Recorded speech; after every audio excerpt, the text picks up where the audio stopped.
And on the history of the Melbourne Cup, we're talking about the 1994 winner Light of Fire, and trainer Jason Thompson joins us. Jason, of course, you started in the 93 Melbourne Cup with Head Honcho, so that would have been a disappointment to you, but only had to wait a year to taste the pleasure of winning.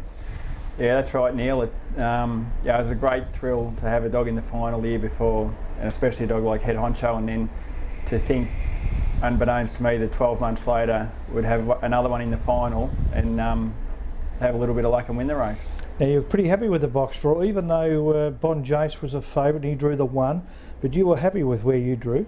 Yeah, it was, the dog at the time he was a young dog. I think he was by far the youngest dog in the race, and he was on the way up, and he was going well, actually trialling really well before the lead up to the race, and he did a few things wrong in his heat from memory, and he got the money, but going into the final we knew he'd improve, and I think the dog was Kid Giant, that all I wanted to do was draw underneath him, and he managed to have Kid Giant on his outside, and I think probably pretty much helped him win the race. And I mean, look, the dog, he was a fantastic dog, but you don't so much need good boxers, you need luck in running in big races, and he had a bit of luck on his side that night and got the money. Well, he was at his best. He ran 30.05. It was only a couple of lengths outside the track record, which was held by Highly Blessed, another Melbourne Cup winner. So he was terrific. It was a good field.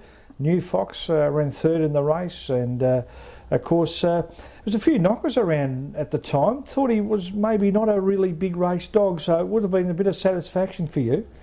Yeah, I think the dog, he ran in the Top Gun probably 2 or 3 starts previous to the Melbourne Cup, and he was disappointing, but he went into the Top Gun. I think he had 3 or 4 weeks on the lead. He had a bad injury, and he on face value he probably looked disappointing, but if you knew what happened to the dog, well, you could cop that loss in a Top Gun field. And he being a young dog and having a boom on him, and he'd won the Traralgon Cup earlier in the year, and I think people expect a lot out of these good young dogs, and it was just good to win that Group 1 the way he did, and I think from memory he had box 3, so to win out of it, not a great draw, was a big effort.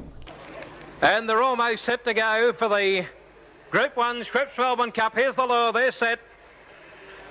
Racing, Bon Jace on the inside was slow to begin, away very fast, Kid Giant going up in a hurry there, Zippity Magic, and railing through Light of Fire as they go to the back straight, and Bon Jace came down, going to the back straight now, the leader Light of Fire, got away 3 or 4, Zippity Magic, Kid Giant, they were full back Glen D, and he's a talent running off the back straight, and Light of Fire the leader, 2 or 3 to Zippity Magic, running a great race, then New Fox in the straight, Light of Fire the leader, Zippity Magic flashing to the fire, wins the Melbourne Cup from Zippity Magic, New Fox third, a gap to Kid Giant, they were followed by Glen D, he's a talent, Mac Talent, and Bon Jace sold out on the first turn. Stand by for judges' placings after the running of the 1994 Schweppes Melbourne Cup. And the event has been won by number 3, Light of Fire.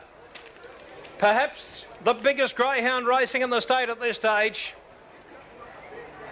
Number 3, the white Light of Fire, has won the cup. Second, number 5, yellow Zippity Magic, and third is number 7, the black New Fox.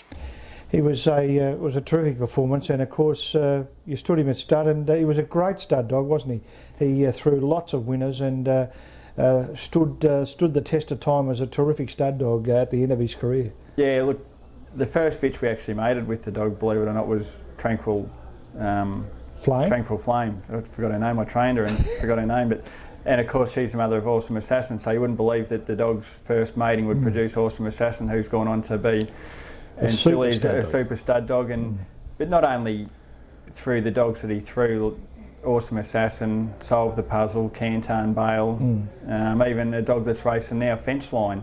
He threw bitches that have gone on to be champion brood bitches, so the dog certainly left his mark, and I think for years to come, people will still remember Light of Fire for not only being a great race dog, but a good sire of good stud dogs and good brood bitches. No doubt about it, Jason. He was a terrific winner of the 1994 Melbourne Cup.